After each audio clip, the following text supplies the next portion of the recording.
In today's scripture, there's a man poolside, and he's not well, and he is living at the former Asclepion, now the Pool of Bethsaida.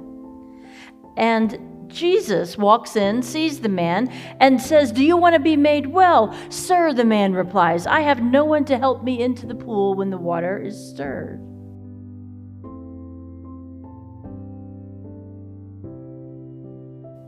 When I was a little girl, I had a teacher who wore her hair pulled back very severely. And she often carried around a ruler and crossed her arms. And she could silence a group of talkative school children with one disapproving stare. And I have a feeling she might have given that man one of those cold, disapproving stares, because he didn't answer the question. "Sir, do you want to be made well?" Jesus asked. "I have no one to help me." The man tells Jesus, who might very well be offering to help. So instead, this man replied with that sad, disempowering story, the old story that he was stuck in, the story that he'd been letting define his life, the story of why wholeness and happiness was eluding him. "I have no one to help me." More self-pity, more old story at the end of verse 7. "And while I am making my way," he says, "someone else steps down ahead of me."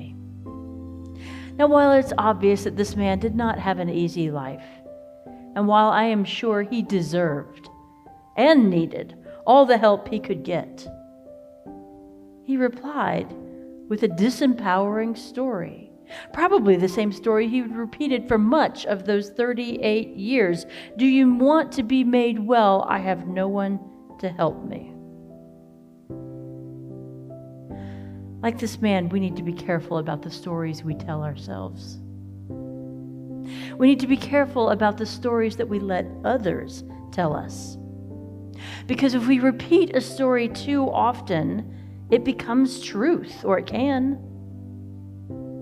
And a partial truth can become a defining truth. And unhealthy stories limit us. They disempower us. They do not allow us to engage the story God has for us, or perhaps even the new story God is unfolding before us. So in response, Jesus says to do the thing that you think you cannot do. Get up, pick up your mat, and walk. And all of us have stories in our lives. Every one of us have a story in our life that needs changing. There are disempowering stories that are in there that we tell ourselves that are limiting, destructive, self-fulfilling, and perhaps even unfaithful to the God who cares for us and is at work in us and who has equipped us and made us beautifully and talented and well. So what are the stories you are living right now? What are the themes, the tone of your life? What are the stories you're telling about work or school or the neighborhood or family or health or happiness or friends or God? We all have stories that disempower, that hold us back, that do not work for us. What is yours? Perhaps your disempowering story is, I don't matter, or nothing will ever change, or I'm taken for granted, or I'm not the right age, I'm too young for that, I'm too old for that, I don't have a problem, I'm just not that kind of person, I'll never get the job, I am not enough. Do you want to be made well? Jesus asks. Get up. Stand up. Pick up your mat and walk. This is a summons to dig deep in order to change. It's a call to courage. It's a call to determination. It's a call to resolve. Sometimes it's a call to get professional help that we need, and there's not a thing wrong with that. Sometimes we need a counselor or a medical doctor or somebody else to help us work through things, and that too is a call to stand up, fighting for ourselves.